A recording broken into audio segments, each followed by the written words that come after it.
Wow, saudara gue yang kasih dalam Tuhan. Masih dalam pembahasan yang seru kita, yaitu 33 tugas gereja di akhir zaman, saudara.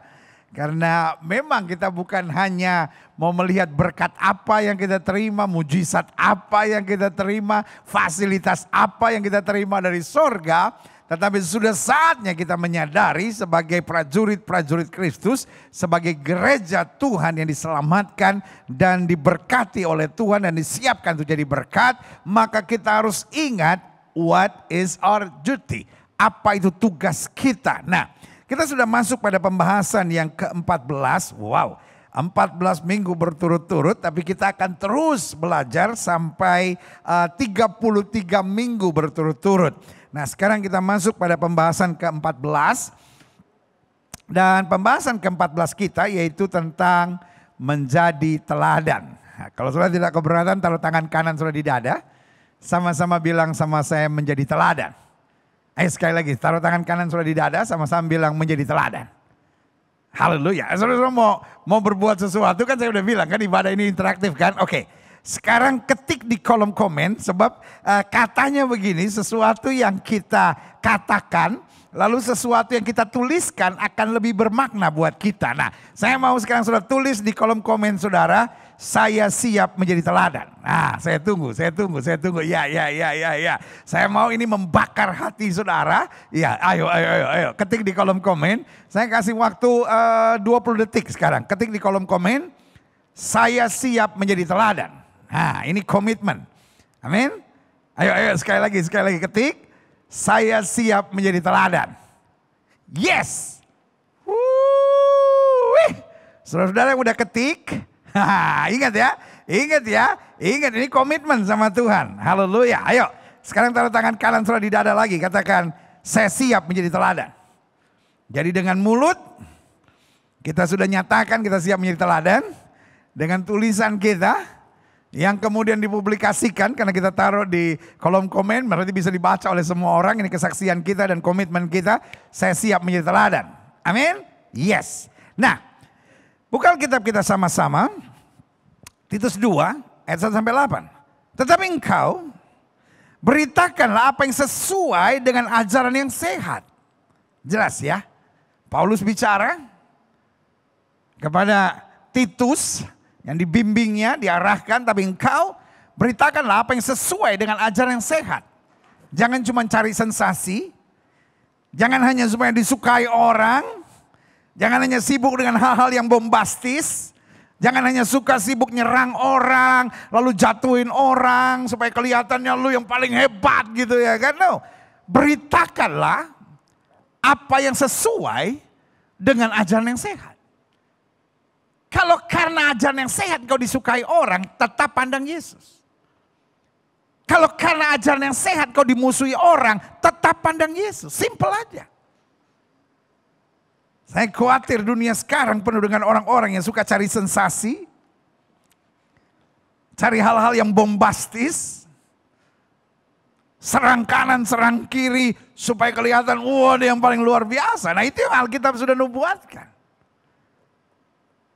Bahwa pada hari-hari terakhir kasih akan menjadi tawar, kata Alkitab. Karena setiap orang hanya mau menonjolkan dirinya. Dan ini masuk dalam dunia pelayanan. Tapi luar biasa pesan firman Tuhan hari ini. Tapi engkau beritakan apa yang sesuai dengan ajaran yang sehat. Semua dapat bagian. Laki-laki yang tua, hendaklah hidup sederhana, terhormat, bijaksana. Nah ini penting. Sehat dalam iman, sehat dalam tubuh perlu. Tapi juga sehat dalam iman. Jelas ya. Jadi sederhana bukan berarti harus miskin, harus menderita, harus sengsara. Pokoknya sederhana itu harus bersyukur dengan apa saja yang Tuhan izinkan terjadi. Jadi kalau kita hidup susah atau pas-pasan, tapi kemudian karena itu kita nyerang orang, kita mengeluh, itu bukan hidup sederhana, itu hidup kepepet, saudara. Hidup sederhana artinya tidak memaksakan kehendak. Hidup sederhana itu artinya bersyukur dengan apa yang ada. Hidup sederhana artinya dengan apa yang ada pada kita, kita berbagi buat orang yang memerlukannya. Karena saya selalu katakan, di balik setiap berkat yang Tuhan percayakan kepada kita ada 3 titipan Tuhan. Di samping segala berkat yang Tuhan sediakan itu dapat saudara nikmati. Tapi yang pertama, ada titipan Tuhan untuk keluarga dekat kita, untuk kita dapat berbagi. Jangan pelit. Lalu yang kedua, ada titipan Tuhan untuk orang-orang miskin yang ada di sekitar kita. Artinya orang miskin adalah orang yang lebih susah dari kita. Jadi sesusah-susahnya kita, masih ada orang yang lebih susah dari kita. Lalu yang ketiga, ada titipan Tuhan untuk pekerjaan Tuhan. Jadi dengan segala berkat yang ada pada kita, jangan kita habisin untuk diri kita. Iya kan, saudara boleh menikmati itu berkat kok. Iya kan. Barang siapa yang tidak berkeringat jangan harap dapat makan. Artinya barang siapa yang berkeringat dia boleh makan. Tapi jangan serakah. Karena segala berkat yang Tuhan percayakan kepada kita, kalau kita aliri kita akan semakin diberkati. Dan ingat ada 3 titipan Tuhan. Yang pertama ada titipan Tuhan untuk keluarga kita. Engkau juga harus memberkati orang-orang yang dekat sama saudara. Lalu yang kedua ada berkat Tuhan untuk orang yang lebih miskin dari saudara. Engkau harus menolong, berbuat sesuatu. Dan yang ketiga ada berkat Tuhan untuk pekerjaan Tuhan. Ada titipan Tuhan untuk pekerjaan Tuhan. Berbuat sesuatu. Dengan engkau memberi, maka berkat Tuhan akan semakin dilimpahkan. Tapi kita memberi bukan supaya diberkati, tapi karena kita tahu kita sudah diberkati. Haleluya. Jadi ingat ya, laki-laki yang tua hendaklah hidup sederhana, terhormat, bijaksana, sehat dalam iman, dalam kasih dan dalam ketekunan. Jadi sehat dalam 3 hal. Dalam iman, dalam kasih, dan juga dalam ketekunan. Selanjutnya. Demikian juga perempuan-perempuan yang tua.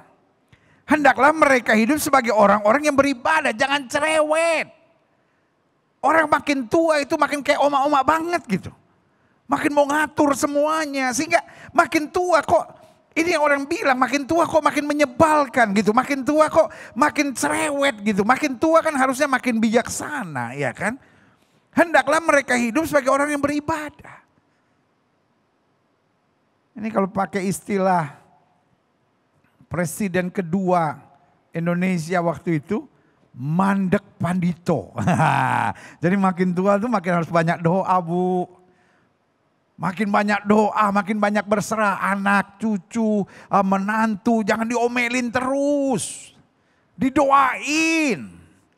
Karena perempuan-perempuan usia lanjut. Yang banyak doa, umurnya panjang, mukanya berseri. Hidupnya lebih penuh jadi berkat. Tapi kalau makin tua, makin cerewet, makin mau ngatur. Aduh, cepat mati saudara. Karena semua orang juga gak mau dekat sama dia. Aduh. Dia so tua berisik. Ada orang-orang yang saya kenal. Makin tua makin cerewet saudara. Dan sorry saya kalau ngomong apa adanya saudara. Karena Alkitab udah ngomong begitu. Demikian juga perempuan-perempuan itu hendaklah mereka hidup sebagai orang-orang yang beribadah. Jangan memfitnah. Jangan menjadi hamba anggur. Tapi cakap mengajarkan hal-hal yang baik. Artinya dengan hikmat. Dengan kata-kata yang penuh kasih, dengan kekuatan, bukan dengan mengkritik dan menjatuhkan. Selanjutnya, klik. Dan dengan demikian mendidik perempuan-perempuan muda mengasihi suami dan anak-anaknya. Kalau perempuan-perempuan tua juga cerewet gitu, akhirnya nggak bisa jadi teladan. Perempuan-perempuan muda akan bilang, aduh, kok begitu ya? Nah ini dia ya kan. Ayat 5, hidup bijaksana dan suci. Rajin mengatur rumah tangganya, baik hati, taat kepada suami. Jangan makin tua makin melawan suami. Tanduk suami, sadar bu, sadar bu. Oh Gilbert, ini bukan Gilbert firman Tuhan, saya kan cuma baca. Dikatakan apa? Agar firman Allah jangan dihujat orang. Makanya ada banyak orang di sekitar kita gak tertarik dengan Yesus kita. Kenapa? Dia enek. Iya kan? Dia lihat aduh. Si nyonya juga hidupnya kayak begitu. Si nyonya cerewetnya minta ampun. Cuma nyari-nyari kesalahan. Gak pernah ada kata-kata membangun. Gak pernah ada kata-kata semangat. Gak pernah kedamaian. Yang ada cuma kerusuhan. Iya kan? Itu Alkitab udah bilang. Dan firman Allah jangan dihujat orang. Jangan sampai mereka bilang, ya ampun, kalau udah hari Minggu, semua beribadah kenceng-kenceng, TV dikerasin. Tapi setelah itu, wah ya udah. Lihat saja di ayat 6. Demikian juga orang-orang muda. Jadi bukan hanya orang tua yang punya tanggung jawab. Bukan hanya orang tua yang punya tugas sebagai gereja Tuhan, sebagai prajurit Kristus. Tapi juga orang-orang muda.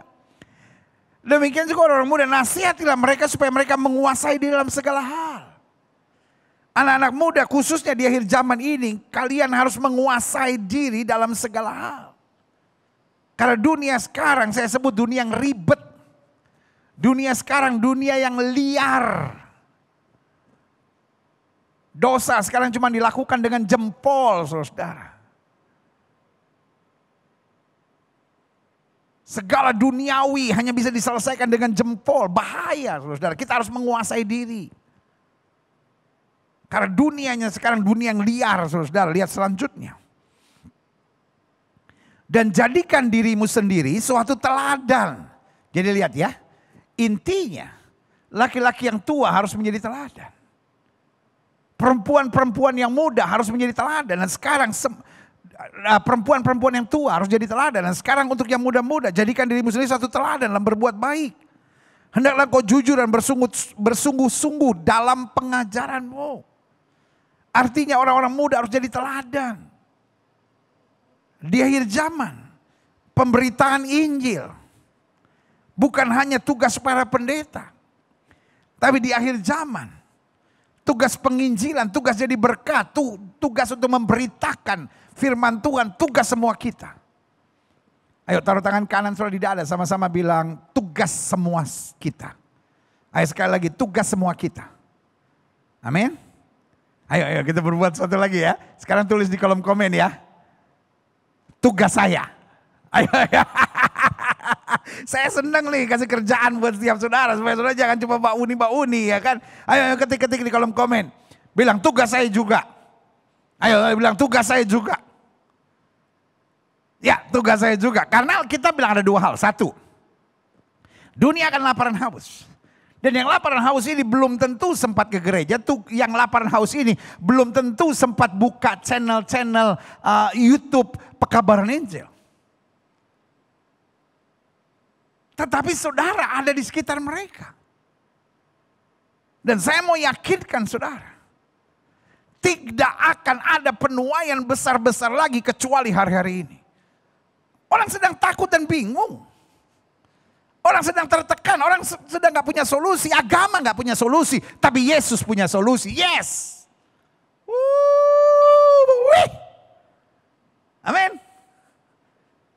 Jadi yang pertama dunia lapar dan haus. Dan yang kedua nubuatan Alkitab, Injil akan tersebar.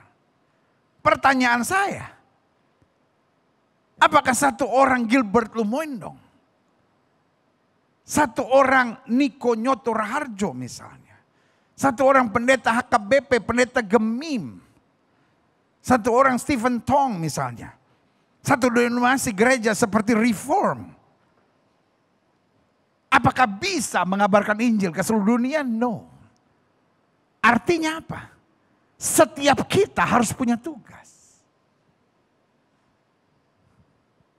Dunia sedang lapar dan haus. Pemberitaan Injil akan terjadi mana-mana. Artinya mengingatkan kita bahwa setiap kita harus jadi teladan. Harus membawa terang. Harus membawa damai. Harus mengabarkan Injil yang setuju katakan yeah. Yes. Jadikan dirimu sendiri satu teladan dalam berbuat baik. Hendaklah kau jujur dan bersungguh-sungguh dalam pengajaranmu. Sehat dan tidak bercela dalam pemberitaanmu sehingga lawan menjadi malu. Artinya apa? Bukan untuk menonjolkan diri. Tapi sehat dalam pemberitaan. Apa itu sehat dalam pemberitaan? Let the Bible says. Biarkan apa yang Alkitab katakan. Bukan apa yang Alkitab katakan lalu saya tambahkan ide-ide saya. Saya tambahkan kebencian saya terhadap sebuah golongan. Ya kan? Ada orang benci sekali sama aliran karismatik. Sehingga terus menyerang gereja karismatik. Ada orang yang benci sekali dengan aliran-aliran Pentakosta sehingga terus menyerang, cari-cari kesalahannya. Ada orang yang benci sekali dengan hamba-hamba Tuhan yang diberkati dan maju. Oh, dia cari, dia adu sana, dia koreksi, dia serang, saudara. Itu bukan pemberitaan yang sehat. Itu pemberitaan penuh kepahitan, saudara. Tapi sebaliknya. Ada orang juga benci dengan aliran-aliran yang lebih disebut aliran-aliran fundamental gitu ya kan. Seperti HKBP, GPIB, GKI, Baptis. Ada yang bilang, nggak ada Roh Kudus di situ. Hadirat Tuhan nggak nyata. Hello, boleh nggak sih stop polemik ini? Iblis senang. Kita bukan fokus pada memuliakan Kristus. Kita fokus pada menjatuhkan gereja, saudara. Ini bukan pemberitaan Injil. Ini pertandingan MMA, saudara. Ya kan? Pokoknya siapapun yang bisa dijatuhkan, wah dia merasa menang. Folks, this is not about winning or losing. This is all about kingdom of God. Ini bukan soal menang atau kalah, ini soal perluasan kerajaan Allah. Extending the kingdom of God. Woo-wee. Haleluya. Sehat dan tidak bersalah dalam pemberitaanmu sehingga lawan menjadi malu. Karena tidak ada hal-hal yang buruk yang dapat mereka sebarkan tentang kita. Saya ingat tentang Daniel. Daniel adalah seorang yang tidak bercela kata Alkitab.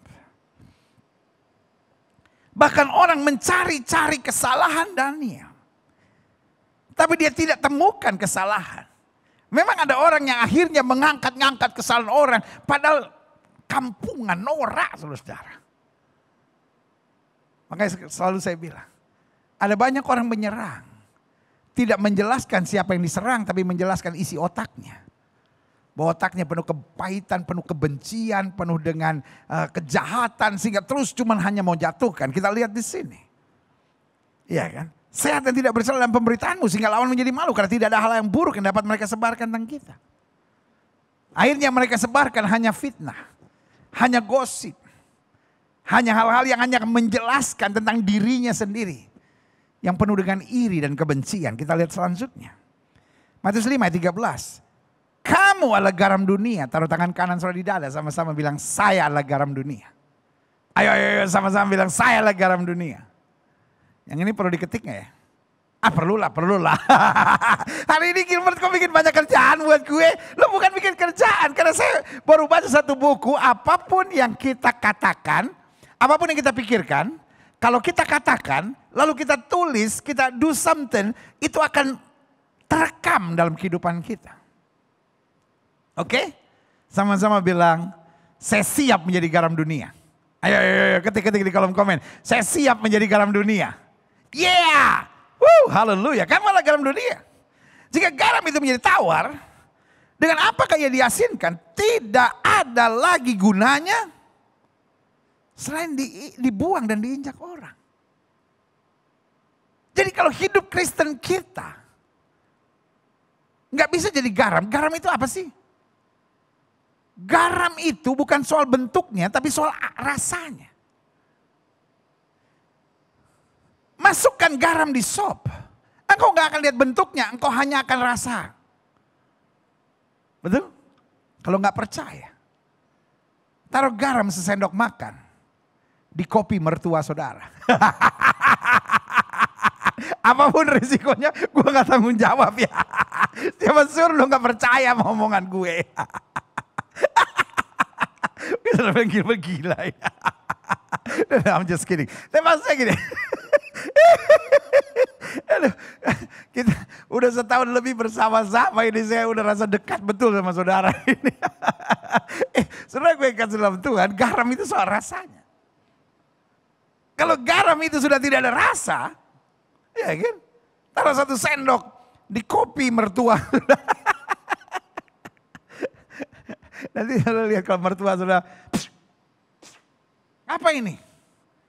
Ya coba aja bilang, ya iya Pak, ya Mak, aku tadi dengar khotbah, aku mau coba, aku taruh 1 sendok garam. Mulai besok jangan dengar tuh Gilbert gila itu. Saudara, gue ingat sebelum Tuhan, ya saya mau jelaskan gini. Kalau taruh 1 sendok garam, udah gak ada rasanya. Buat apa garam itu dibuang? Kalau kehadiran kita sebagai orang Kristen, kehadiran kita sebagai anak Tuhan Yesus, sebagai orang yang beribadah kepada Tuhan, sebagai orang yang beriman, tapi gak bisa jadi teladan. Bos, hidupmu akan dibuang bos. Karena gak ada artinya. Apa artinya kita pegang Alkitab, apa artinya kita pakai kalung salib, apa artinya kita menyebut diri orang Kristen kalau kita gak bisa mempengaruhi, gak bisa jadi berkat, gak bisa bawa damai, gak bisa bawa kesejukan, hanya terus datang bawa kerusuhan dalam kehidupan kita. Taruh tangan kanan saudara dan bilang, saya adalah garam dunia. Klik.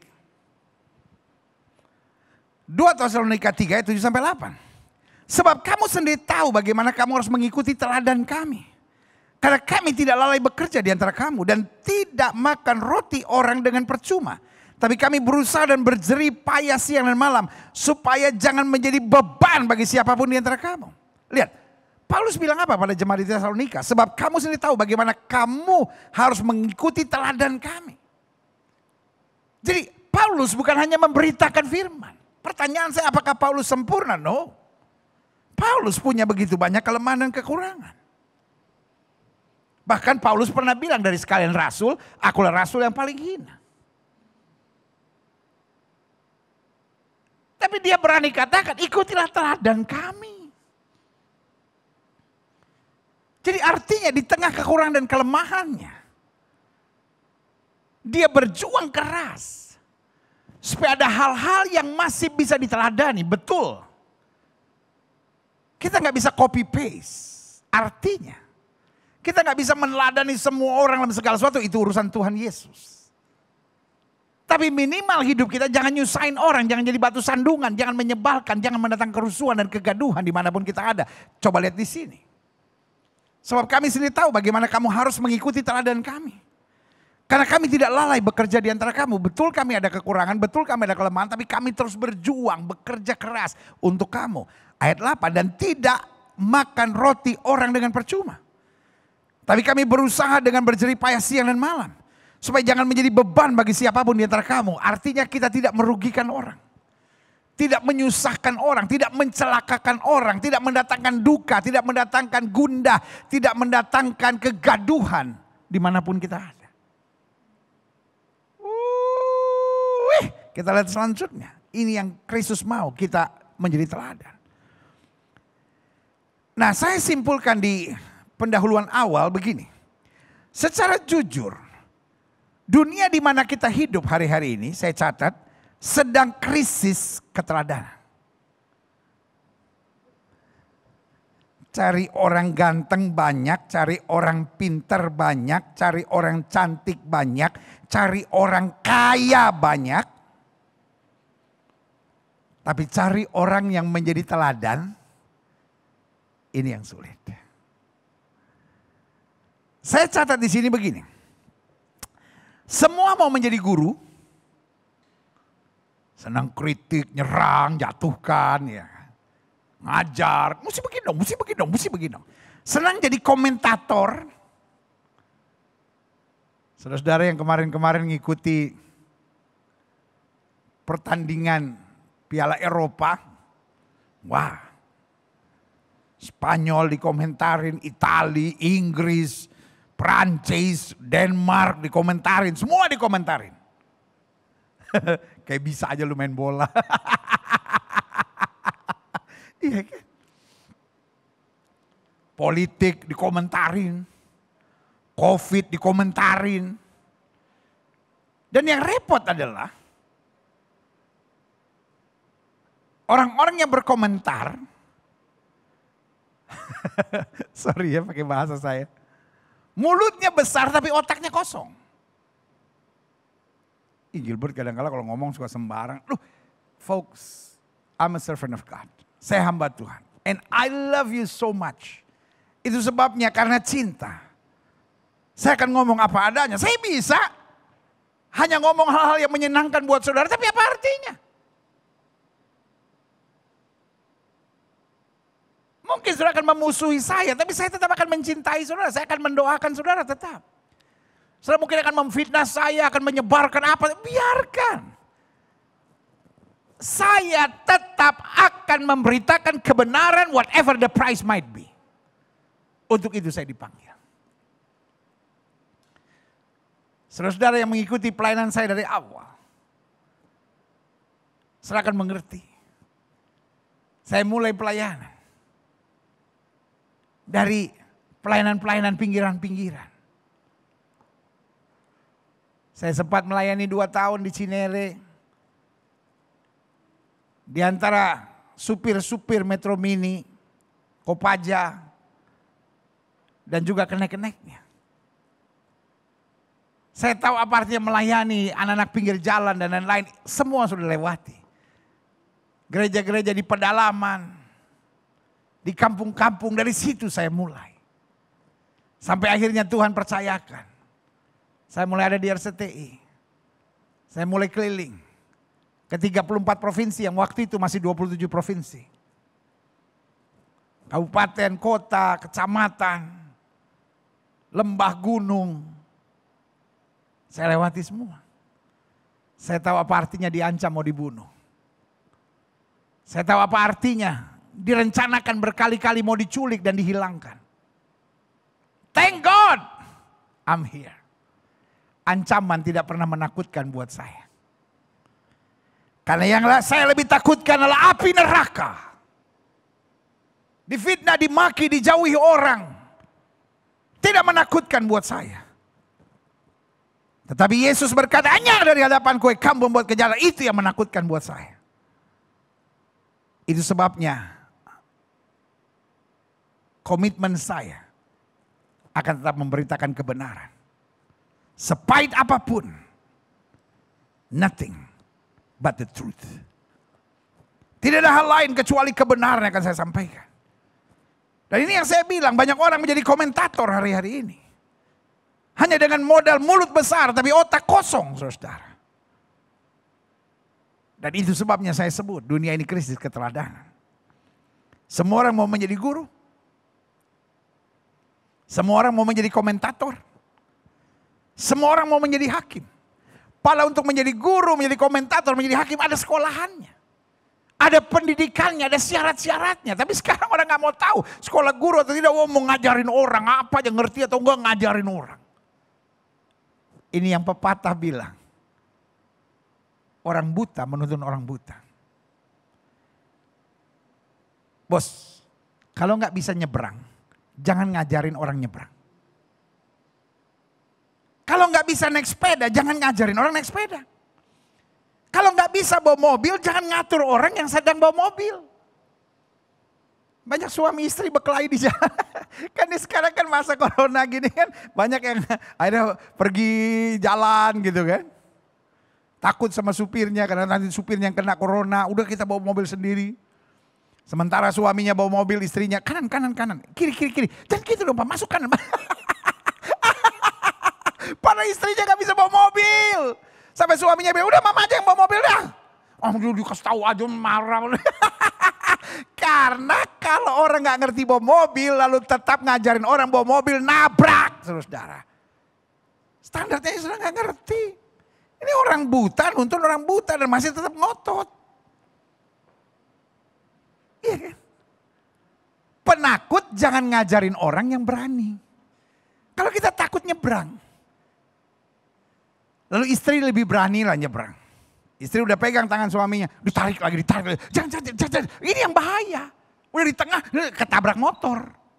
Akhirnya yang disalahin siapa? Yang bisa, kamu sih padahal gara-gara lu. Intinya sederhana. Kalau kita nggak memenuhi kriteria itu, bisa kita takut. Kita harus jalan sama orang yang berpengertian. Berhikmat, beriman. Nah itu dia. Makanya tadi lagu kita mantap itu. Di akhir zaman iblis merajalela, menyerang kau dan aku. Ya kan? Firman Tuhan ingatkan, berdoa dan berjagalah. Itu dia. Itu yang harus kita imani. Usir iblis. Iblis ada di bawah telapak kaki orang percaya. Ini waktunya. Kita jangan sampai dikendalikan oleh kegelapan. Karena Alkitab bilang, iblis mundur dan menunggu waktu yang tepat. Dan hari-hari ini, saatnya iblis sedang menyerang. Alkitab bilang, jangan beri kesempatan kepada iblis. Ketika orang yang memang gak capable, gak bisa jadi teladan, tapi mulai ngatur-ngatur. Mulai jadi komentar-komentator.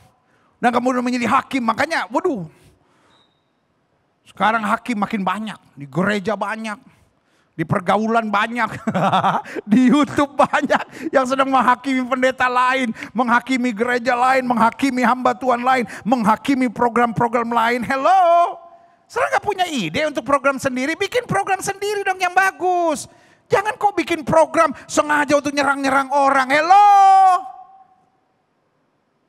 Engkau sehat kah? Iya kan? Dari situ aja udah tanda. Bahwa something is wrong with you. Masa program saudara cuma untuk nyerang orang? Nggak ada pemberitaan firman kah? Kurang bahan kah? Itu yang saya bilang. Secara jujur dunia sedang krisis keteladanan. Semua mau menjadi guru, komentator, bahkan menjadi hakim. Tetapi semakin sedikit yang menjadi teladan. Makanya tadi kita udah sepakat. Saya siap menjadi teladan. Yes. Yeeha, klik. Nah saya pelajari. Coba lihat Yakobus 3 ayat 1 sampai 2. Makanya selalu saya bilang, I thank God for the Bible. Saya bersyukur buat Alkitab karena Alkitab adalah buku yang luar biasa. Apa yang terjadi hari-hari ini is written. Sudah dinubuatkan oleh Alkitab. Yakobus 3 ayat 1 sampai 2. Saudara-saudaraku.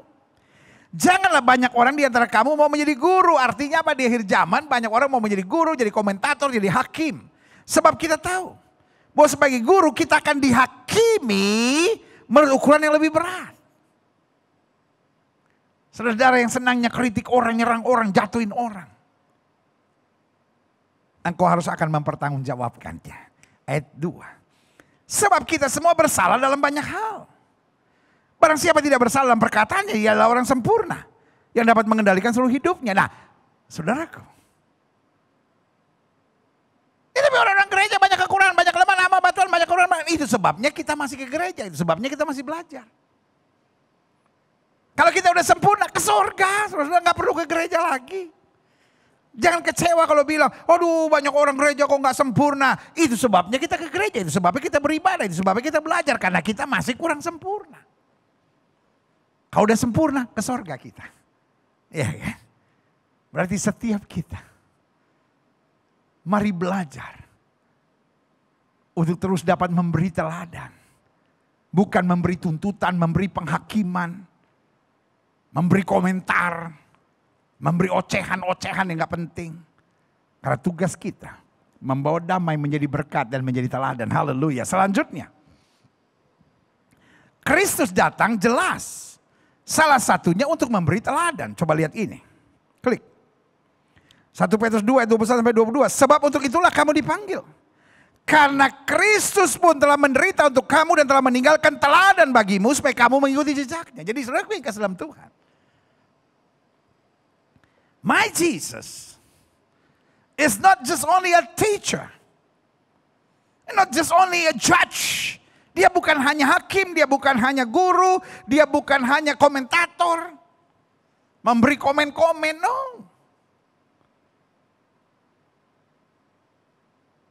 Tetapi dia memberi teladan. Wow, haleluya. Makanya jelas. Sebab untuk itulah kamu dipanggil. Untuk menjadi teladan. Karena Kristus pun telah menderita untuk kamu. Dan telah meninggalkan teladan bagimu. Supaya kamu mengikuti jejaknya. Kamu meneladani Kristus. Dan kemudian kamu memberi teladan kepada setiap orang. Sehingga penderitaan bukan sesuatu yang menakutkan buat kita, tapi penderitaan satu kebanggaan karena kita bisa mengikut apa yang Kristus kehendaki. Ayat 22. Ia tidak berbuat dosa dan tipu tidak ada dalam mulutnya. Ketika ia dicaci maki, ia tidak membalas dengan mencaci maki. Ketika ia menderita, ia tidak mengeluh, ia tidak bersungut, ia tidak berontak, ia tidak mengancam, kata Alkitab. Tetapi ia menyerahkannya kepada Dia yang menghakimi dengan adil. Itu teladan yang harus kita miliki. Berarti Alkitab sudah bilang kan ada masanya kita dicaci. Ada masanya kita dimaki, ada masanya kita direndahkan. Tapi kita meneladani Kristus yang setuju katakan saya siap menjadi teladan. Amin. Selanjutnya klik. Aha. Apa yang dapat mendorong kita dapat menjadi teladan? Ada banyak orang yang bilang ya kita harus sempurna baru bisa menjadi teladan. Nope.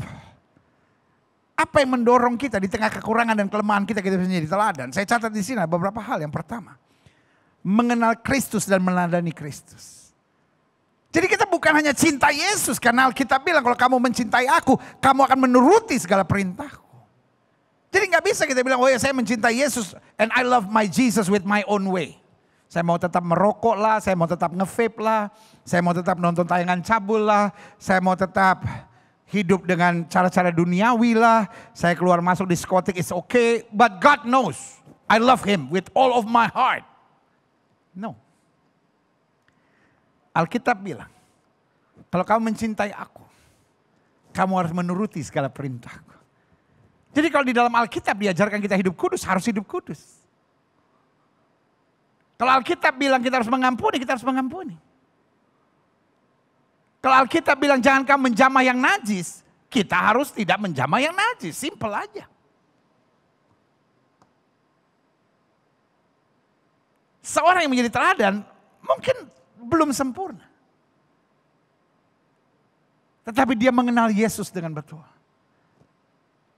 Dan simple aja. Dia meneladani apa yang Kristus perbuat. Gak ada salahnya pasti. This is not just only about theology. Ini bukan hanya soal teologi. Meskipun teologi baik. Saya studi teologi. Tetapi studi teologi bukan supaya kita menjadi teolog-teolog hebat. Tapi supaya kita menjadi hamba-hamba yang setia. Apa artinya kita bisa menguraikan segala sesuatu, tetapi kita tidak bisa menjadi pelakunya. Karena kalau itu terjadi, kita hanyalah orang-orang Farisi munafik dan busuk di hadapan Tuhan.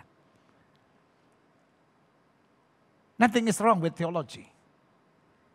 Tetapi menjadi salah kalau teologi hanya menjadi senjata kita untuk menyerang, menghakimi, menjatuhkan orang. Dan mengadu domba sesama gereja untuk berkata, denominasi kami lebih terhormat daripada denominasi mereka. Karena bukan pengetahuan teologi yang diukur. Tapi bagaimana kita meneladani Kristus. Mengenal Dia. Dan melakukan segala firman-Nya dengan sungguh-sungguh. Yang kedua, apa yang dapat mendorong kita dapat menjadi teladan? Memahami dan mengalami karya Roh Kudus dalam kehidupan kita sehari-hari. Karena Alkitab bilang Roh membantu kita dalam kelemahan. Yesus bilang, aku tidak meninggalkan kamu sebagai tim piatu, aku memberi seorang penolong lain yang akan menyertai kamu. Kenapa kita perlu disertai? Karena Tuhan tahu kita lemah. Tuhan tahu kita ini gampang gregetan, gampang emosi, gampang kecewa, gampang putus asa, gampang terpengaruh. Dia berikan Roh Kudus. Untuk apa? Mengingatkan kita pada seluruh janji Allah, menolong kita, menguatkan kita, memampukan kita menjadi penghiburan buat kita. Makanya seorang menjadi teladan ketika dunia lihat, waduh dia sedang stres ini. Dia sedang dihantam badai tapi dia bisa tenang. Dia bisa berserah. Karena kita punya senjata kekuatan kita. Yaitu Roh Kudus sebagai penolong kita. Haleluya. Yang ketiga.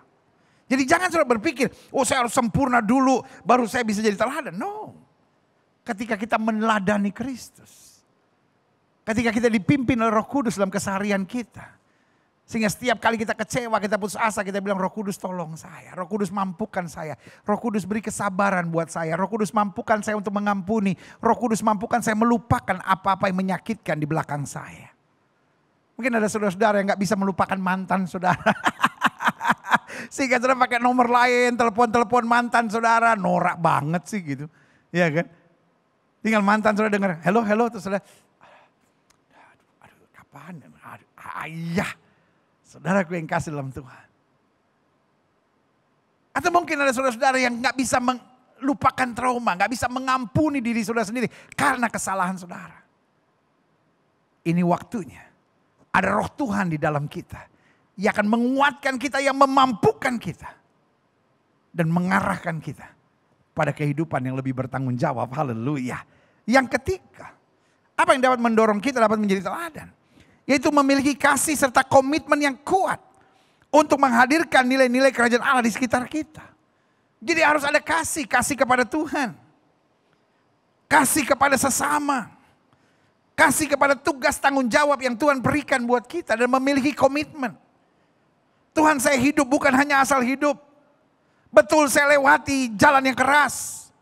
Khususnya di akhir zaman ini. Tapi saya tidak terkejut karena nothing come by surprise. Tidak ada sesuatu yang terjadi secara mengejutkan. Everything is written. Segala sesuatu yang sudah terlebih dahulu dinyatakan oleh firman Tuhan.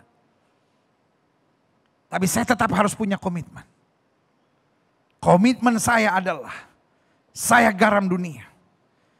Saya bukan warga dunia yang sedang berjuang menuju sorga. Tapi saya warga sorga yang ditempatkan di muka bumi untuk menjadi berkat. With a special divine mission.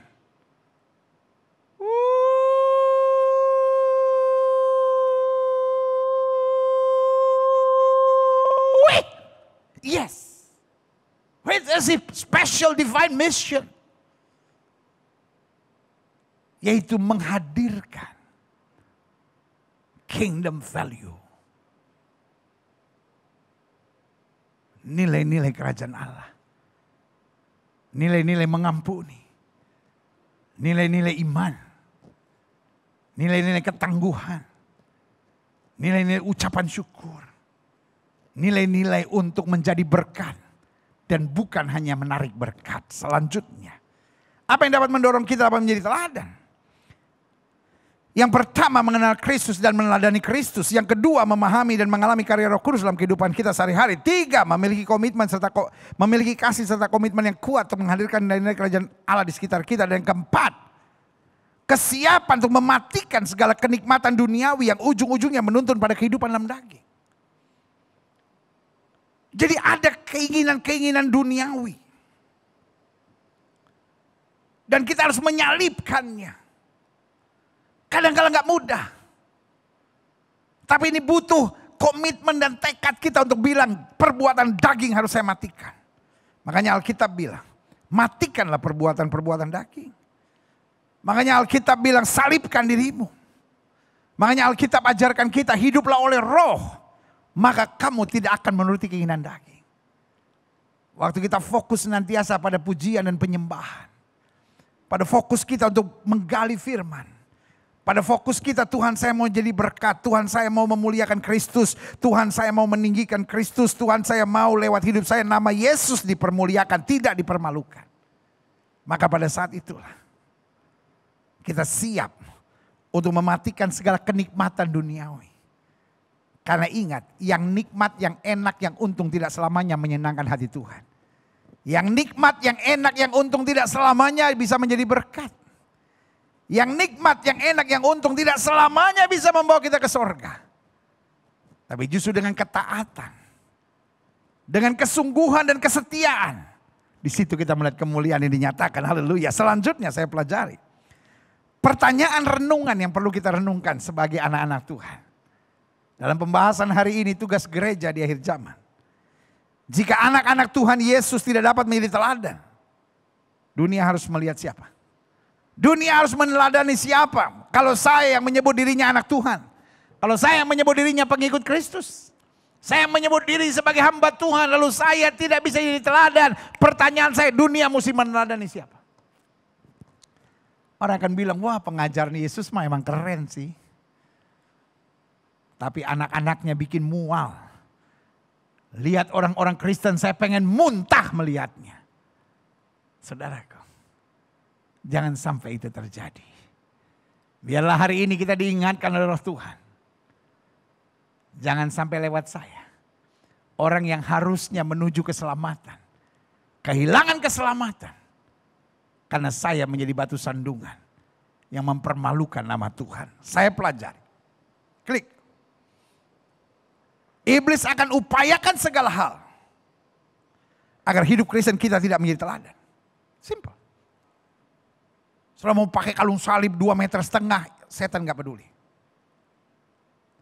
Setelah mau jalan sambil haleluya, ye, sampai pakai bahasa roh segala, sandal lama, lama-lama sandal, lama-lama sepatu, terserah. Saya tidak bilang berbahasa roh sesat atau salah. Tapi saya mau bilang, kalau kita berbahasa roh sekalipun, kata Alkitab saya pakai bahasa malaikat, kalau saya tidak punya kasih, saya tidak bisa jadi teladan. Itu sama seperti gong yang gemerincing, berbunyi nyaring dan tidak punya kualitas apa-apa. Makanya, iblis akan upayakan segala hal agar hidup Kristen kita tidak menjadi teladan. Dia gak peduli sudah ikut ibadah online tiap hari. Bahkan dia gak peduli sudah online tiap hari untuk ngomong tentang Tuhan. Sejauh hidupmu tidak menjadi teladan. Sejauh hidupmu tetap berzina. Sejauh hidupmu dan mulutmu kotor. Suka menghina orang. Suka merendahkan orang. Suka memaki orang. Memancing perdebatan, memancing keributan. Di mana-mana selalu cari ribut. Memancing kegaduhan. Iblis bilang gak apa-apa. Engkau menjadi agenku di gereja. Ini bahaya saudara-saudara. Sebagai hamba Allah saya hanya mau ingatkan. Mari jujur sama diri sendiri. Tuhan, saya udah jadi teladan kan? Jadi teladan buat orang di dekat saya enggak? Menjadi teladan buat orang-orang yang bekerja bersama saya enggak? Menjadi teladan buat sahabat dan teman saya enggak? Menjadi teladan buat keluarga saya enggak? Kalau tidak, saya berarti sedang diserang setan. Dan dihambat setan. Untuk masuk dalam rencana Tuhan yang sempurna. Folks, sekali lagi saya ngomong. Khotbah-khotbah saya paling gak enak untuk didengar di telinga. Saya ulangi sekali lagi. Khotbah-khotbah saya seringkali paling gak enak didengar oleh telinga. Tapi saudaraku yang kasih dalam Tuhan. Sekali lagi komitmen saya dalam pemberitaan firman hanya sederhana. Nothing but the truth. Saya tidak mau kompromi untuk kebenaran. Saya akan ngomong apa adanya meskipun menyakitkan sebagian saudara. But there is no other choice. I'm not a servant of man. I'm not a servant of a denomination. I'm not a servant of a church. I'm a servant of God. Apapun yang Tuhan mau saya katakan, itu yang akan saya katakan. Tidak saya tambah, tidak saya kurangi. Dan kali ini saya hanya mau ingatkan buat saudara. Iblis akan upayakan apa saja agar hidup Kristenmu dan hidup Kristenku tidak menjadi teladan. Kalau saudara tanya mengapa demikian, izinkan saya menjelaskannya. Saya catat begini. Kenapa iblis akan upayakan apa saja supaya saya tidak menjadi teladan? Karena jika saya menjadi teladan, maka yang pertama, kita semakin mudah memenangkan jiwa bagi kerajaan Allah. Itu yang setan gak mau. Setan sedang mau menyeret lebih banyak orang menuju neraka. Lalu kita sedang seret orang untuk masuk ke sorga. Itu yang setan tidak mau. Selama kita cuma ngomong, maka kita tidak akan memenangkan jiwa. Karena keselamatan terbesar adalah ketika orang melihat teladan. Dunia sudah capek bos dengan kata-kata semua agama mengajarkan yang baik. Tapi ingat kerusuhan besar di bangsa-bangsa. Seringkali ditimbulkan oleh orang-orang yang beragama tapi tidak bertuhan, tidak beriman. Contohnya, kegaduhan soal vaksin. Kegaduhan soal corona. Seringkali ditimbulkan oleh orang-orang yang apa? Memakai agama, saudara-saudara. Iya kan? Itu sebabnya. Kenapa di Eropa urusan vaksin sudah lebih cepat. Urusan corona sudah bisa lebih cepat berlalu. Kenapa di Indonesia yang katanya negeri plus 62. Karena begitu banyak tokoh-tokoh agama. Termasuk di dalamnya agama Kristen, saudara. Yang kemudian menciptakan kegaduhan-kegaduhan menjadi hambatan buat saya. Itu keji dan jahat, saudara. Itu permainan iblis. Iblis pakai kelihatannya engkau menggambarkannya secara ayat-ayat firman, lalu sebagai kegerakan agama. Tapi sebetulnya menciptakan kematian lebih banyak orang lagi. Sebagai hamba Allah saya mau ingatkan. Ini yang sedang setan permainkan di akhir zaman. Setan akan pakai orang-orang yang menyebut dirinya beragama. Tapi tidak menjadi teladan. Orang-orang seperti ini biasanya hanya pandai menguraikan sesuatu. Tapi tidak pandai menghidupi hidup yang seharusnya dijalani sebagai orang percaya. Makanya iblis akan pakai apa saja, iblis akan pakai siapa saja tujuannya agar hidupmu tidak menjadi teladan. Karena setan mengerti. Kalau anak-anak Tuhan jadi teladan, membawa damai, menyatakan kasih, menghadirkan suasana kerajaan Allah dan membawa nilai-nilai kerajaan Allah, maka apa yang terjadi? Kegerakan keselamatan jiwa-jiwa akan terjadi. Tetapi sebaliknya, kalau anak-anak Tuhan ribut, anak-anak Tuhan menciptakan kegaduhan, anak-anak Tuhan juga berlaku munafik, anak-anak Tuhan hanya menyerang dan menjatuhkan orang, maka apa yang terjadi? Orang mual melihat kekristenan itu sendiri. Yang kedua saya pelajari. Kenapa iblis mau pakai apa saja tujuannya agar engkau tidak menjadi teladan? Karena jika kita menjadi teladan, hidup kita akan merasakan serta menikmati janji-janji Tuhan. Jadi bukan hanya orang lain diberkati, tetapi orang lain dapat melihat betapa indahnya hidupmu. Saudaraku, hidup dalam Tuhan itu indah. Jadi kalau hidup dalam Tuhan pikiranmu liar, pikiranmu negatif, engkau takut ini, buat saya, something is wrong with you. Karena kalau kita menjadi teladan, kita ikuti apa yang Kristus kehendaki, lo apa yang kita takut? Bayangkan Yesus disalib sekalipun.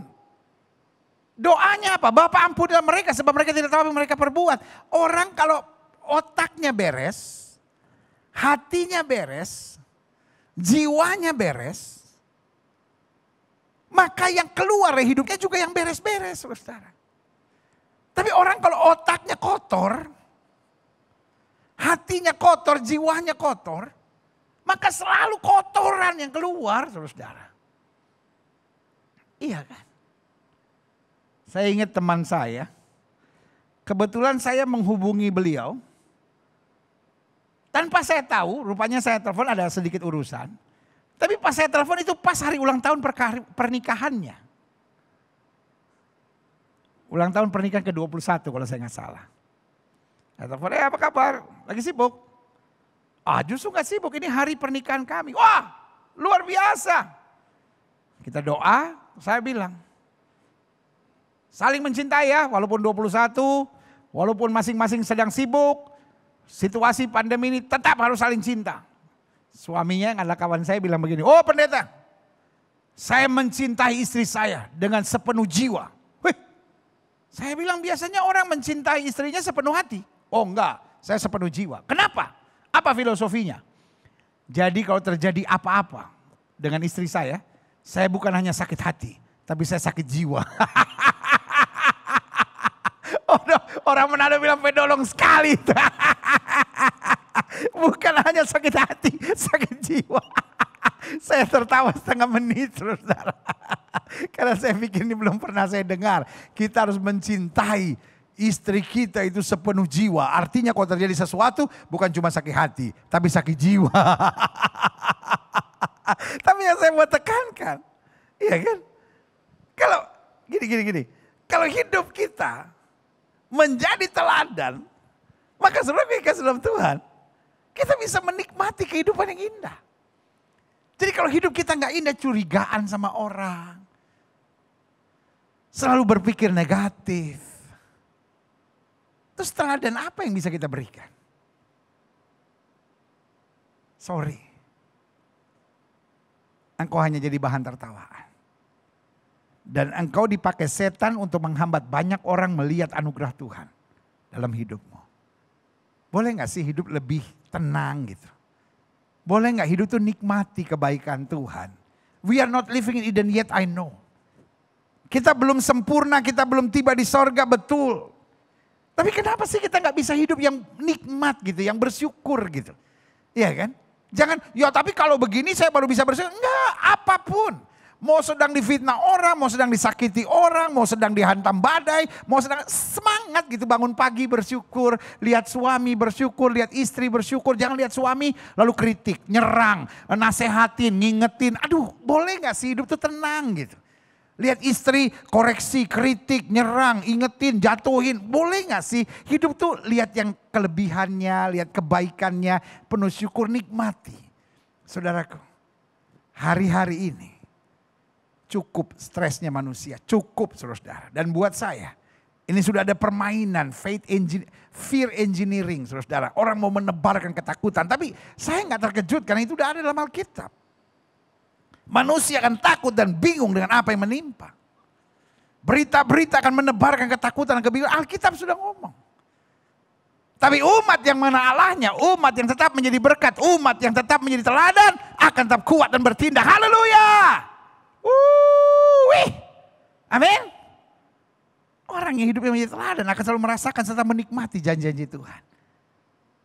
Yang ketiga, jika kita menjadi teladan, kenapa iblis akan pakai apa saja, siapa saja tujuan untuk kita tidak menjadi teladan. Yang ketiga, agar hidup kita, karena jika kita menjadi teladan, hidup kita akan membawa dampak dan perubahan yang signifikan untuk komunitas. Kalau kita menjadi teladan, bukan hanya orang diselamatkan, tapi ada dampak yang berubah. Coba. Keluarga saudara yang tadinya panik. Keluarga saudara yang tadinya kasar. Keluarga saudara yang selalu berpikir negatif. Tapi ketika saudara bisa menjadi teladan. Iya ya. Ngapain kita hidup stres? Nah, iya kan? Ketika hidup mau menjadi teladan. Orang yang menganggap, oh pacaran lakukan hubungan seks sebelum nikah kan normal. Tapi ketika orang melihat hidupmu kok beda ya dia. Iya kayaknya itulah hidup yang benar. Ah ini dia. Saudaraku yang kasih dalam Tuhan. Dalam kitab Roma dikatakan. Dunia dengan sangat rindu. Menantikan saat anak Allah dinyatakan. Artinya apa? Saat orang-orang Kristen, anak-anak Tuhan Yesus. Orang-orang yang sudah ditebus oleh darah anak domba. Mempengaruhi komunitasnya bagi kemuliaan Tuhan. Makanya saya bilang di akhir zaman. Tugas pemberitaan firman bukan hanya tugas pendeta. Tapi tugas para polisi yang sudah diselamatkan oleh Tuhan. Tugas para tentara yang sudah diselamatkan Tuhan. Tugas para politisi yang sudah diselamatkan Tuhan. Tugas orang-orang muda, tugas guru-guru, tugas dokter-dokter, tugas insinyur-insinyur, tugas hakim-hakim, tugas pengacara-pengacara yang sudah diselamatkan oleh Tuhan. Kita jadi berkat kembali.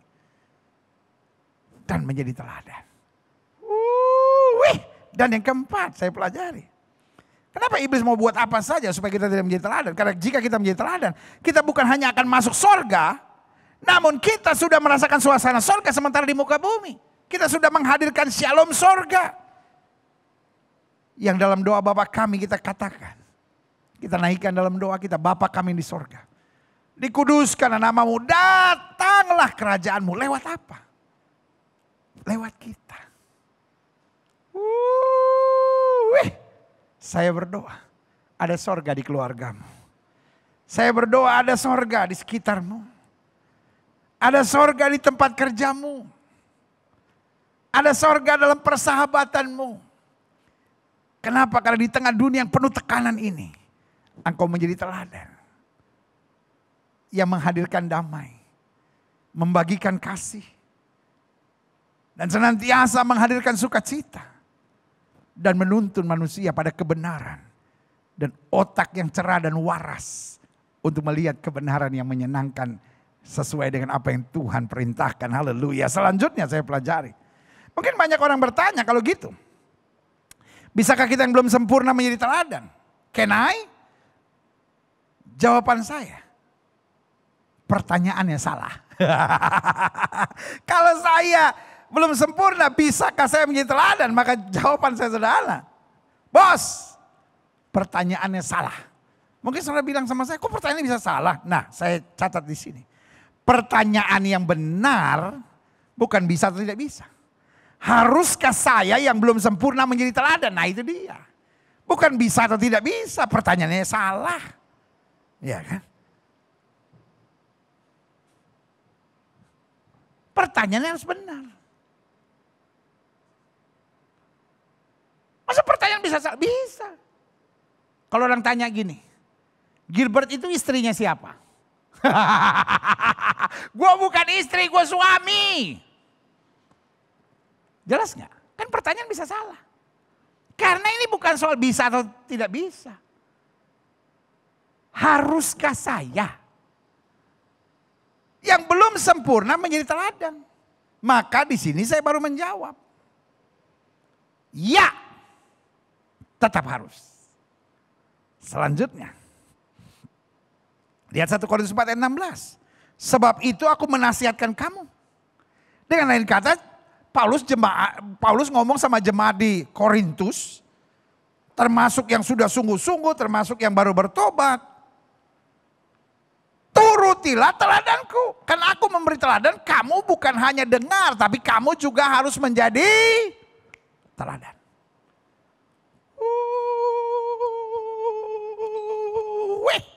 Saya harus menjadi teladan. Yeah, klik. Bagaimana caranya? Yang pertama, sadari saya bodoh.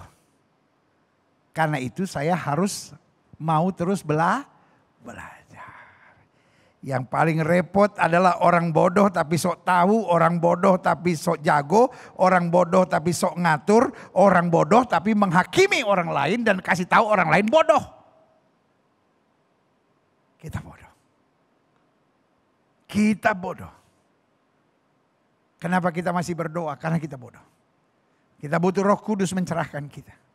Kenapa kita masih baca Alkitab? Karena kita bodoh. Banyak hal yang kita belum mengerti. Kenapa kita minta dipimpin Roh Kudus? Karena kita bodoh. Dan kita gak mau ambil keputusan-keputusan yang bodoh dalam hidup kita.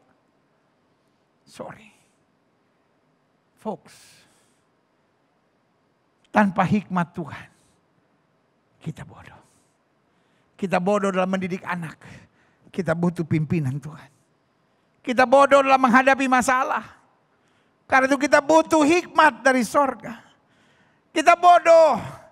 Ketika kita difitnah, kita disakiti, kita mau balas. Karena itu kita ngomong sama Tuhan, Tuhan saya disakiti, saya difitnah, what should I do? Kita bodoh di masa pacaran. Siapapun yang kita suka, kita mau jadian. Tapi nanti ada masalah tersinggung, kita mau putusin, cari yang lain. Akhirnya pacaran putus ganti, jadi piara bergilir. Memalukan. Kita bodoh. Tapi kita sok tahu. Sok pinter, sok jago, saudara. Tapi biarlah hari ini kita bilang saya harus jadi teladan. Saya bukan hanya mau hidup asal hidup, sembarangan hidup, pokoknya senang hidup. Bukan. Tapi saya mau jadi teladan. Masih banyak hal saya belum mengerti. Karena itu saya berdoa. Masih banyak hal saya belum mengerti, karena itu saya selalu baca Alkitab. Masih banyak hal belum saya mengerti, karena itu saya banyak berdoa. Masih banyak hal saya belum mengerti, karena itu saya minta pimpinan Roh Kudus. Saya memuji, saya menyembah Tuhan. Saya dengar khotbah. Hal-hal yang saya mungkin gak terima, gak bisa, gak mengerti, saya tinggalkan. Tapi hal-hal yang saya bisa belajar, saya bisa mendapat sesuatu, saya terima dan saya lakukan dalam hidup saya sehari-hari. Jangan udah bodoh jadi hakim. Jangan udah bodoh jadi guru. Jangan udah bodoh senangnya berkomentar, saudara. Biarlah hari ini kita berkata, siapapun saya Tuhan, saya bodoh. Saya sebagai hamba Allah menyadari bahwa saya bodoh. Karena tiap hari saya masih berdoa. Saya tidak akan marah kalau saya dihina, saya dikritik, saya diserang. Karena saya tahu saya masih bodoh. Hal-hal yang saya rasa itu dapat menjadi pelajaran, saya ambil sebagai pelajaran. Karena saya tahu satu-satunya cara saya bisa menjadi teladan, yaitu ketika saya mau belajar. Karena saya menyadari masih banyak hal kebodohan yang saya ada dalam hidup saya dan harus saya koreksi dalam terang firman Tuhan. Yang kedua, Bagaimana caranya walaupun saya tidak sempurna. Tapi saya tetap harus jadi teladan. Sadari saya tersesat. Saya perlu mendekat pada Yesus. Alkitab bilang, semua manusia telah berdosa dan hilang kemuliaan Allah. Alkitab bilang semua kita sesat seperti domba yang tak bergembala. Tersesat itu tidak salah. Tapi tersesat lalu ngotot, ini namanya bodoh dan bego, saudara. Kalau saya tersesat, mungkin kadang-kadang saya pikir, oh saya tahu tuh jalan ini. Tiba-tiba, oh salah nih. Wah jalannya udah ditutup nih. Apa yang saya buat? Saya lihat Google. Saya lihat peta, saya lihat map. Tersesat tidak salah, normal sekali. Alkitab bilang semua kita sesat seperti domba tak bergembala.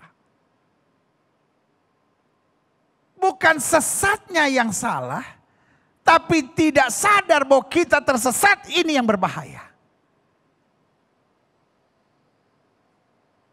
Sehingga akhirnya dia udah selingkuh dan rasa nyaman. Dia justru marah sama istrinya, kamu ngerti dong. Namanya laki-laki harus begini. Setan kau. Bertobat dalam nama Yesus. Ada banyak orang udah tersesat dan inginnya orang ngerti dia. Saya memang seorang homoseks, saya seorang lesbian. Ya ngerti dong, makin dia mengerti lu makin gila. I know. Sangat berat menjadi homoseks, sangat berat menjadi lesbian. Dan kalau saya ngomong begini, bukan karena saya benci, tapi karena saya mencintai saudara. Dan saya tahu persis, kalau saudara biarkan diri sebagai homoseks dan lesbian, engkau akan makin diikat oleh setan, makin diseret pada kehancuran hidupmu. Jalan satu-satunya engkau sadar, saya tersesat. Saya perlu mendekat pada Yesus. Mungkin saudara nggak tahu mesti buat apa, tapi mendekat dulu pada Yesus. Makin kau mendekat pada Yesus, kau makin ditolong, makin dikuatkan, makin diarahkan untuk berkata tidak pada dosa-dosanya. Dan diberikan kekuatan untuk mengalahkan segala ikatan iblis itu. Ada banyak orang lakukan hubungan seks sebelum nikah. Hidup dengan alkohol. Hidup dengan rokok, minum mabuk, judi. Dan ingin semua orang mengerti. Ya saya kan juga stres. Jadi mengerti dong. Dalam nama Yesus. Engkau harus berubah. Karena kalau tidak setan akan terus membelenggu hidupmu. Sadari I'm lost. Sebelum engkau menyadari you are lost. Kerjaanmu hanya menghakimi orang. Kerjaanmu hanya menuntut orang. Dan itu tandanya. You are lost. And you are not even realize that you are lost. Folks, gimana kita bisa jadi teladan? Meskipun kita mungkin sedang ada di badai yang sangat besar. Waktu kita sadar, astaga, saya tersesat. Saya butuh mendekat pada Yesus. Saya butuh Yesus pegang tangan saya, Yesus angkat saya, Yesus kuatkan saya, Yesus teguhkan saya. Supaya saya berkata, terima kasih. Saya dibimbing ke jalan yang benar oleh karena namanya. Yang ketiga, bagaimana caranya? Meskipun saya belum sempurna, tapi saya harus jadi teladan. Sadari saya lemah. Karena itu saya tidak butuh digendong orang. Saya lemah, saya tidak ingin dikasihani orang. Jangan terus menerus, ya tapi dia mesti begini, dia mesti begini, stop. Saya bukan bayi. Kalau saya lemah. Kalau tangan kanan saya lemah. Maka apa yang saya buat? Saya harus melatih diri. Waktu saya kelas 2 SMP. Tangan kanan saya patah. Saya sekolah harus menulis dengan tangan kiri. Dan patahnya cukup serius. Karena dua tulang ini. Patah dua-dua. Dan salah satunya tembus. Sampai hari ini kalau saya buka di sini. Masih ada bekas lubang tulangnya menembus dagingnya. Tapi waktu itu saya masih 2 SMP. So tulang saya masih cukup banyak kalsium. Patah. Saya dibawa ke rumah waktu itu. Mama saya pikir, oh mungkin cuma keseleo perlu diurapi pakai minyak, didoain, dipijit-pijit. Tapi darah sudah kemana-mana. Tapi waktu dia urapi pakai minyak sambil pelan-pelan pijit, dia putar, dia lihat tulangnya keluar. Langsung dia bilang, no, bawa ke rumah sakit, bawa ke rumah sakit. Dan akhirnya saya dibawa ke RSCM. Saya dioperasi malam itu. Karena memang kondisinya harus operasi segera karena darah sudah terlalu banyak mengalir. Lalu kemudian pagi-pagi saya lihat aman, sudah pakai gips. Sudah saya jalan normal dan kita masih SMP waktu itu. Walaupun pakai gips masih main bola. Ya kan. Dan akhirnya normal. Walaupun saya harus nulis pakai tangan kiri. Dan sampai hari ini saya masih bisa nulis pakai tangan kiri. Sampai hari ini saya gosok gigi masih pakai tangan kiri, saudara. Karena peristiwa kelas 2 SMP itu. Saya terbiasa dengan tangan kiri akhirnya. 3 bulan kemudian, saya harus lepas gips. Gips saya banyak tanda tangannya, biasa masih remaja kan. Untuk banyak tanda tangannya sampai dokter juga bingung. Tapi waktu lepas gips, ingat saya udah main bola pakai gips, saya main segala macam pakai gips, saudara. Saya udah rasa normal. Dan waktu lepas gips saya menangis. Karena sebagai anak SMP waktu itu, kita udah biasa mompa atau apapun supaya bisa adu panco gitu kan. Lalu tiba-tiba saya lihat, tangan kiri saya normal, cukup besar, tangan kanan saya kecil sebelah. Karena 3 bulan tidak dipakai, menjadi lemah. Diangkat pun sulit. Saya menangis. Pertanyaan saya sama mama saya cuma sederhana, juga pertanyaan saya kepada dokter. Apakah tangan saya akan selamanya seperti ini? Dokter bilang, tidak. Tenang, kamu harus latih. Hari-hari pertama saya menangis. Karena untuk pegang gelas saja lemah. Saya harus pegang sesuatu yang sangat ringan untuk mulai. Saya mesti latihan lagi. Selama beberapa minggu. Dan hari ini lumayan. Udah bisa push up, ya kan? udah hampir sama. Dan mungkin kanan sekarang kembali lebih kuat, saudara. Ya kan? Artinya apa? Lemah bukan alasan untuk menangis. Lemah bukan alasan untuk menderita. Lemah bukan alasan untuk dikasihani. Lemah bukan alasan untuk it's okay to sin. Lemah bukan alasan. Sama-sama bilang sama saya, lemah bukan alasan. Ya, kelemahan saya gampang jatuh cinta, kelemahan saya gampang dibujuk, kelemahan saya gampang berpikir yang cabul, kelemahan saya gampang korupsi, kelemahan saya gampang bohong, kelemahan saya gampang tertarik dengan yang sejenis, kelemahan saya gampang tertarik meskipun saya sudah punya suami, meskipun saya sudah punya istri, kelemahan bukan alasan. Ayo sama-sama bilang sama saya, kelemahan bukan alasan. Boleh ngerjain sekali lagi? Ketik di komen ini. Kelemahan bukan alasan. Tadi saya udah bilang. Beberapa hari yang lalu saya baru baca buku. Katanya kalau kita pikirkan, kita katakan, dan kita tulis, dia akan lama bertahan dalam kehidupan kita. Makanya saya mau kerjain sudah lagi. Ya kan? Sama-sama bilang sama saya, kelemahan bukan alasan. Kelemahan bukan alasan.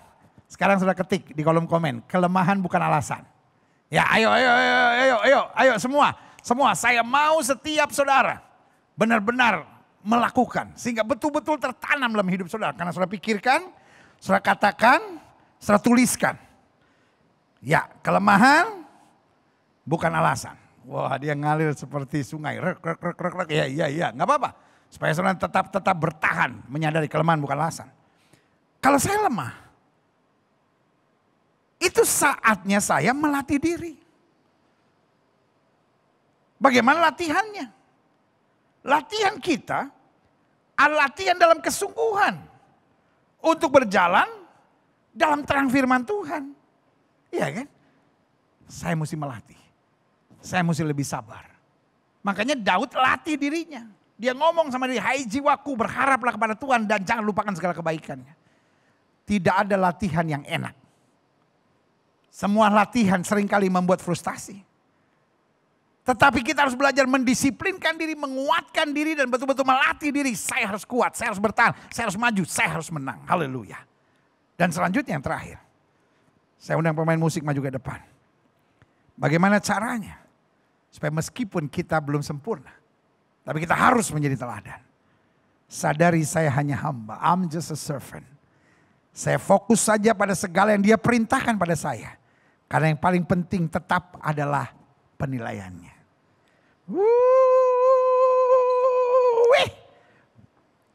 Makanya Paulus bilang begini. Adakah ku cari kesukaan manusia lebih daripada kesukaan Kristus? Karena kalau aku mencari kesukaan manusia lebih daripada kesukaan Kristus, aku bukanlah hamba Kristus. Makanya Alkitab ajarkan carilah perkara yang di atas di mana Kristus duduk. Sadari, saya ini kan hanya hambanya Kristus. Di tengah segala kelemahan kekurangan saya fokus saja pada segala yang dia perintahkan. Karena di end of the day, bukan penilaian manusia yang paling penting. Semungkin berhasil menyenangkan hati semua orang. Tetapi apa artinya kalau Yesus bilang enyah dari hadapan kamu yang membuat kejahatan. Yang membuat saudara masuk surga. Bukan penilaian manusia. Jangan pikir surga itu ada 50% penilaian Kristus, 20% penilaian gembala, 30% penilaian tetangga sekitar. No way. 100% adalah penilaian Kristus. Makanya Alkitab ajarkan kita ikutlah menderita sebagai seorang prajurit yang baik dari Kristus Yesus. Seorang prajurit yang sedang berjuang tidak memusingkan dirinya dengan soal-soal penghidupannya. Supaya dengan demikian ia berkenan kepada komandannya.